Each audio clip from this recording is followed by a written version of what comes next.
Coming up on this edition of Access Virginia Beach, Phase 5 of Town Center is heating up. We'll show you some earth-shattering footage of the new site. And we'll cruise by Mount Trashmore to get an up-close look at their renovations. Plus, want to have a whale of a good time? Then hop aboard for an up-close look at some of our offshore guests. That and more are coming up as we access Virginia Beach.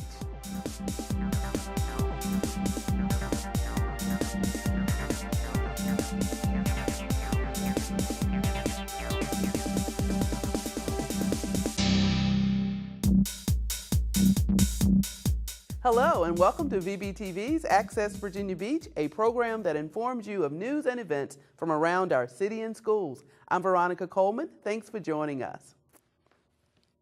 Downtown Virginia Beach is growing with an eclectic mix of shopping, dining, entertainment, and living options covering 17 city blocks. Town Center has become one of Hampton Road's hottest destinations. And to make it an even hotter spot, Phase 5 construction recently began. Earth is being pounded on a daily basis at this stage of construction. Highlights include lots of office space for tenant, Clark's Nexon Architectural and Engineering Services, luxury apartment, beautiful streetscapes, and plenty more ground-level retail shopping spaces. We've just started construction on the 5th phase of Town Center, another mixed-use block of $100 million of investment. It includes a 9-story office tower of 220,000 square feet, which will sit atop a 6-level parking structure with 950 spaces. It will also have 280 luxury apartment units and 22,000 square feet of ground floor retail space. Main Street and Town Center drives will not look the same after this phase is complete. This will be very similar to the Amata Hoffler Tower block. There will be a lot of offices, there will be apartments and people living on this block, and there will also be additional retail and entertainment and restaurants as part of this phase of development. As you can see, construction is in its early phases, but the overall project is on a fast-track schedule. We're on a very aggressive schedule. We have an anchor tenant, which is Clark Nixon Architects and Engineers, and we will have this building completed by July of 2014. With 15 months to go, they sure will be on a fast track. To learn more, log on to yesvirginiabeach.com and enter Town Center Phase 5 in the search box. It's world-renowned, it's a favorite spot for walkers and runners, and it was once a landfill. If you haven't figured it out yet, we're talking about Mount Trashmore, and that well-loved park is about to get even better. One of the city's most visited parks is getting a facelift. Well, we're working on expanding our fitness trails and repairing some areas throughout the park, around Lake Trashmore specifically, and then we're also creating a connection from the Kids Cove side of the park to the lake side of the park. With more than 800,000 visitors a year, the multi-use trail around the park can get pretty congested. But once crews are done widening the trails, users will have extra space to enjoy. Currently, our trails are anywhere from 8 to 10 feet, and when we're done, they'll be 12 foot. Improvements also include state-of-the-art fitness stations that will be located off the perimeter trail. Construction is scheduled to be complete by spring of this year, making the park more fitness and family-friendly. It's a needed amenity. It's a needed improvement at Mount Trashmore, the sheer volume of people that come out here, and we want Virginia Beach to be a fit city. So if we can provide these amenities for people to come out and participate, then that's what we need to do. Mount Trashmore opened in the late 1970s when the city converted a landfill into a park. It is located at 310 Edwin Drive and is free and open to the public. Practice makes perfect, so when it comes to training for emergencies, you can never have too much preparation. Staff from Parks and Rec got a chance to perfect their emergency plans during a recent exercise. The Williams Farm Skate Park is a popular spot for boarders and bikers, but it can also be dangerous, and staff needs to be prepared for anything. We want to be able to get it so the head comes up. So the fire department, along with rec center employees, took over the bowl and recreated a skater injury that involved an extraction. What we did was we came into the bowl, accessed the patient, assessed their needs, found out their injuries, and we put the plan into action then, and all that happens simultaneously. Part of the group gets the gear and gets the operation set up top, and the other half of the group goes down there and does patient care, access, and packaging. 1, 2, 3. While the fire department put their rescue plan into action, which involved sliding the patient up a ladder with tag lines and descent control devices, rec center staff observed. Our citizens know that we value safety and that we take it very seriously, and that's our number one priority, is to make sure that anybody who comes into any of our facilities are safe. And this is why we do these types of trainings. Many hands make light work. Right. By working together, city staff and rescue personnel know that when a real emergency happens, things will run smoothly. It's a question of efficiency. If they understand what we're doing and what we need, then there are very few communications have to happen. It becomes a much more efficient and faster operation for the patient as well. The Williams Farm Skate Park is a 25,000 square foot park that features a tiered bowl, flow park, and urban skate plaza. Call the number listed on your screen for park locations and hours. The police department has announced the 19th session of the Senior Citizens Police Academy. The session will run from April 2nd through April 25th and will provide an excellent opportunity for senior citizens who work and live in Virginia Beach to become familiar with the day-to-day operations of the police department. Sessions will be held from 9 a.m. to noon on Tuesday and Thursday mornings at the Russell House, located at 900 First Colonial Road. Citizens will become informed as to the actual role of the police, and in return, the police will benefit from the wealth of knowledge the citizens can give about their community. A graduation ceremony will be held on the last day of class. Whale sightings off the coast of Virginia are once again tickling the fancy of us shore folks, and the Virginia Aquarium has just the ticket to get you up close and personal with these magnificent mammals. Access reporter Lindy Fay has that story.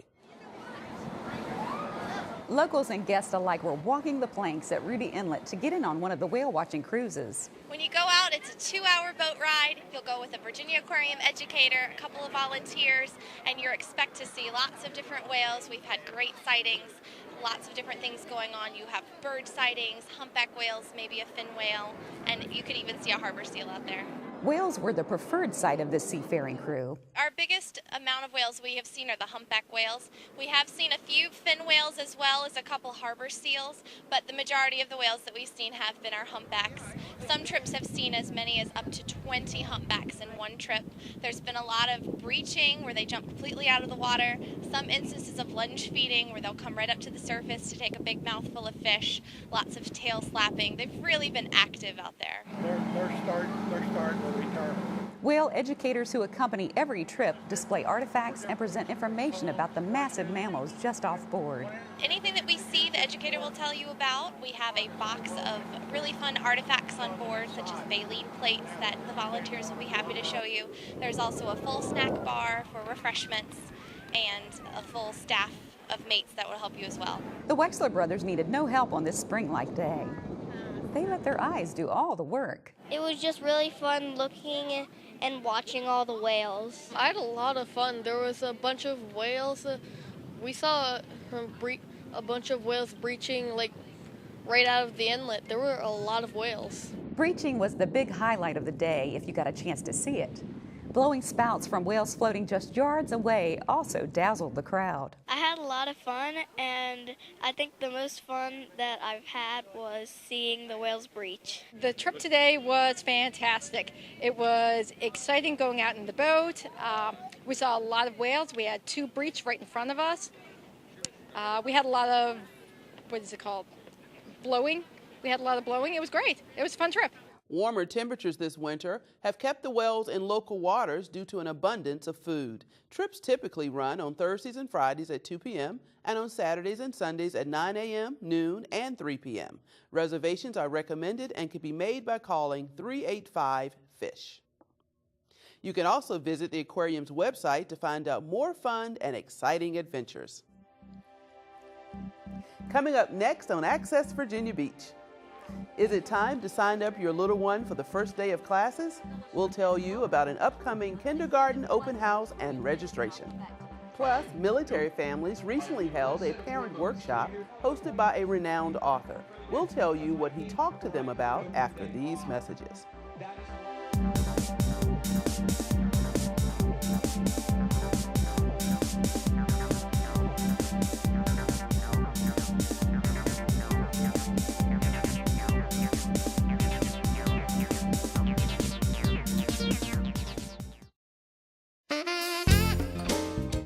Virginia Beach Schools Parent Connection is your one-stop resource for information and events which support families and promote student success. Parents, do you have a child with special needs?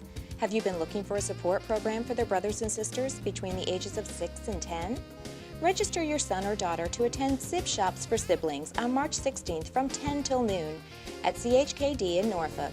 Facilitated by a team of CHKD social workers, teens, and community volunteers, siblings will quickly realize they are not alone while celebrating the many contributions they make to their families.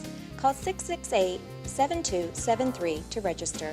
College planning begins long before your child's senior year of high school. Join VBCPS school counselors on March 21st at Lansdowne High School from 7 to 9 p.m. for Preparing for College, what students need to know before their senior year. Learn important information about choosing the right classes in high school to prepare for college, SAT and ACT testing, college application requirements, and the many resources offered by Guidance Services. Don't miss this free workshop. Call 263-1936 to register. To learn more about these activities or to see a complete calendar of events, visit the Parent Connection page of bbschools.com.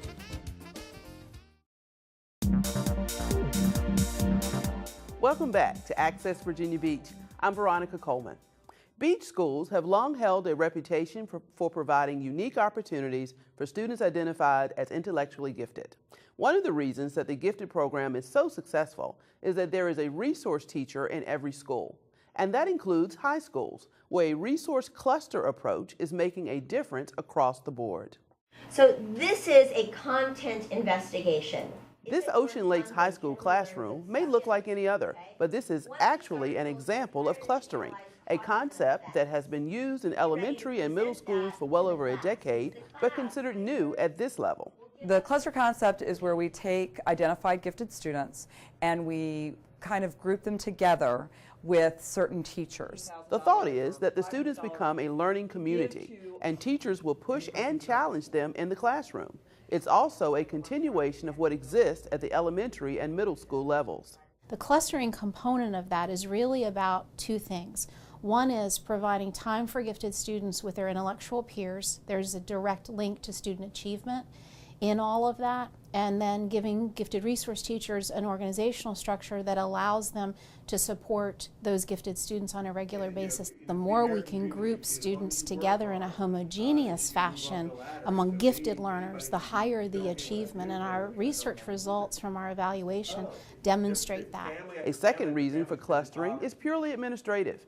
A high school may have as many as 500 identified gifted learners and one resource teacher. It's more realistic that the GRT is going to be able to work with students on a regular basis if they are clustered in certain classes rather than spread out all over the school.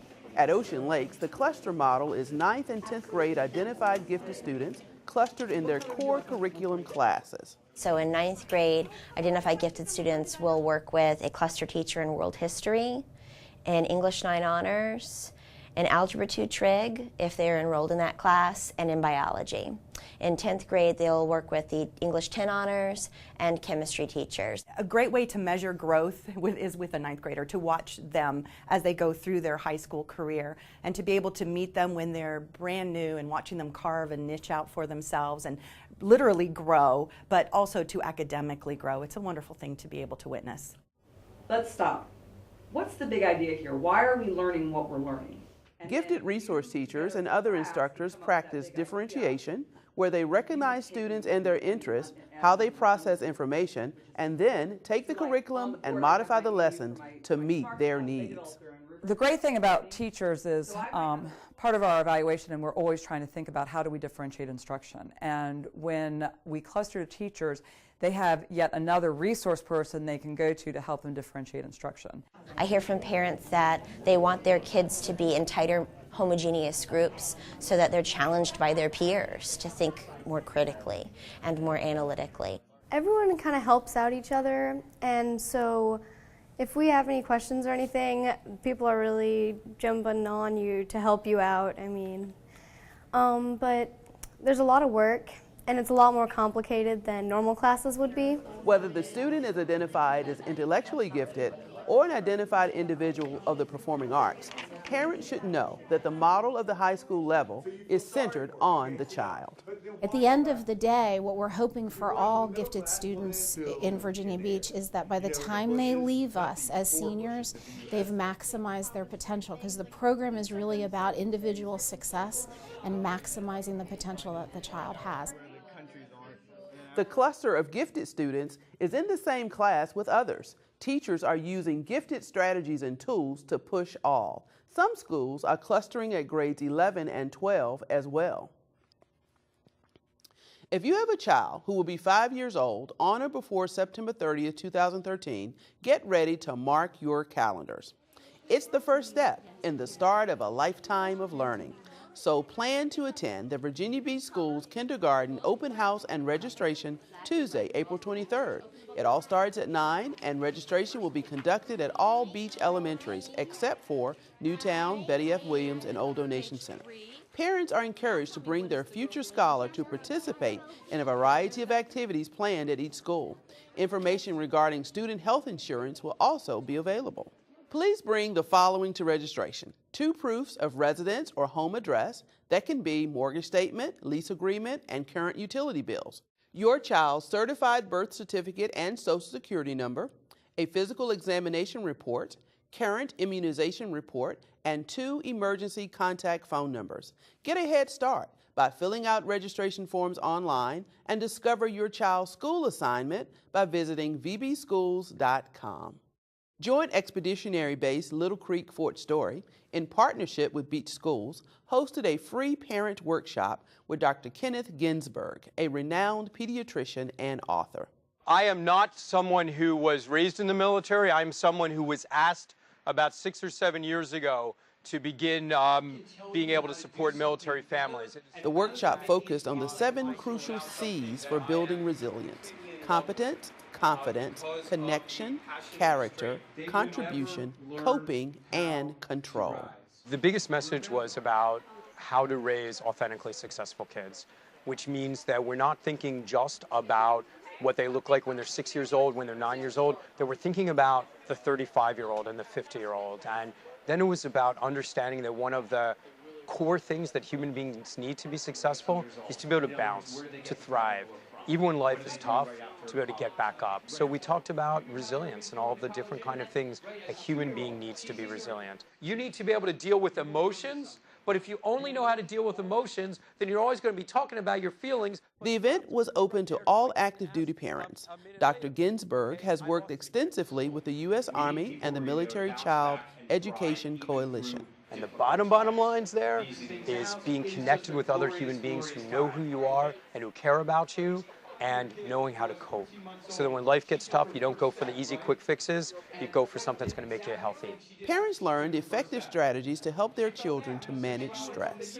I want people to understand that parents are trying their very best, that we have to look at children as people who are going to lead us into the future. Building Resilience in Children and Teens, Giving Kids Roots and Wings, is the book Ginsburg authored. He also addressed more than 600 administrators, teachers, and staff on building resilience in our students at Lansdowne High School. Coming up next on this edition of Access Virginia Beach, students teaching parents? Indeed, they are at the Parent Connection Technology Academy. We'll bring you a report. Plus, see how these students from a beach middle school travel down the road to a local elementary school. We'll show you the reason for the trip. All that and more when we return.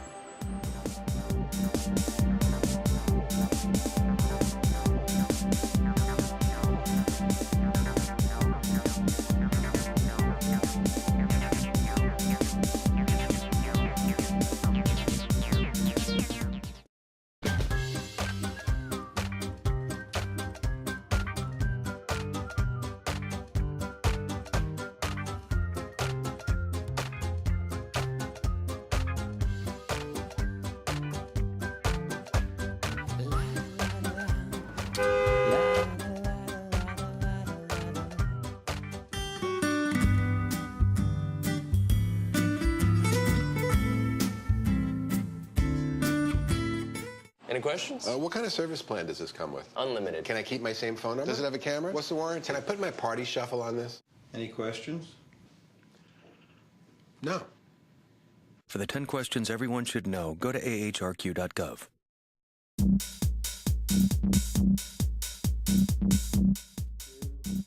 Welcome back to Access Virginia Beach. I'm Veronica Coleman.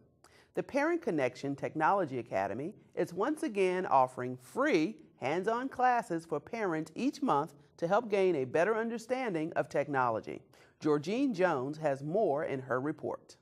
Our students are here and they're ready to answer questions and teach the parents on how to use the new technology. Students from the Future Business Leaders of America Club are turned into teachers as they assist with these classes, which take place at the Advanced Technology Center. We offer monthly sessions so that the parents can learn about technology, can help their own children with their technology needs, anywhere from word processing to spreadsheets to buying computers, especially with our new Bring Your Own Device initiative this year in Virginia Beach schools. And that Bring Your Own Device initiative presents challenges to parents who may not know how to use that type of technology.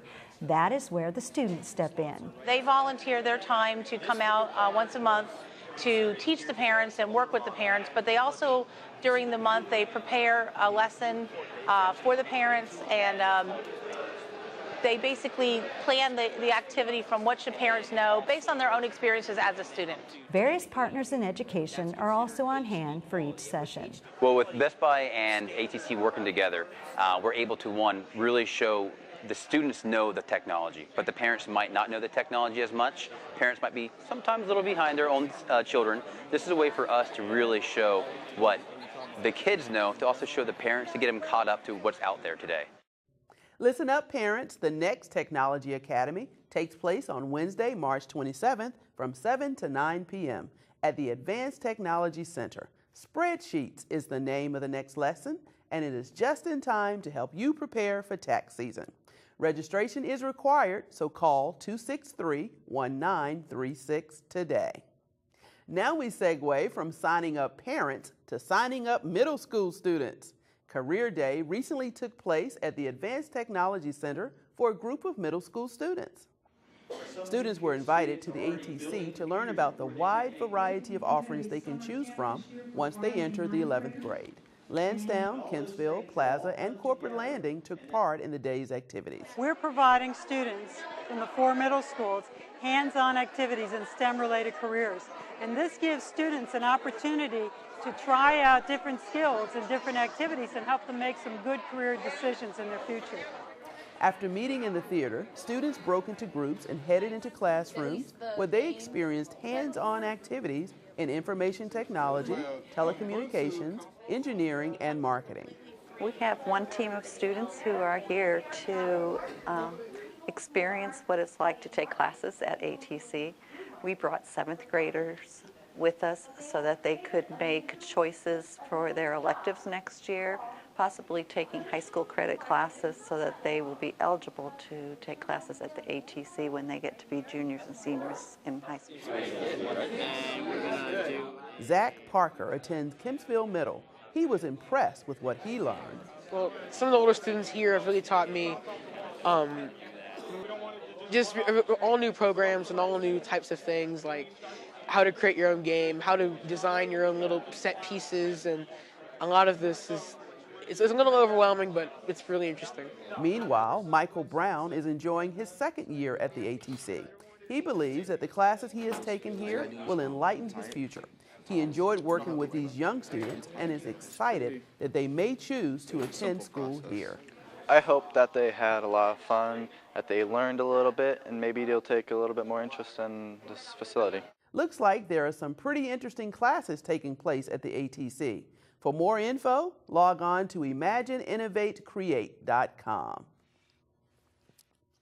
As students transition from elementary to middle school, teachers like to measure student progress as they make the sometimes difficult move into secondary education.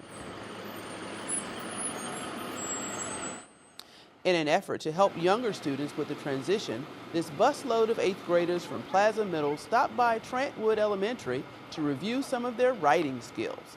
Today, my 8th grade students from Plaza Middle School came to visit Trantwood 4th and 5th grade students. Our goal was to share our writing as 8th graders and to listen to their writing from the 4th and 5th graders.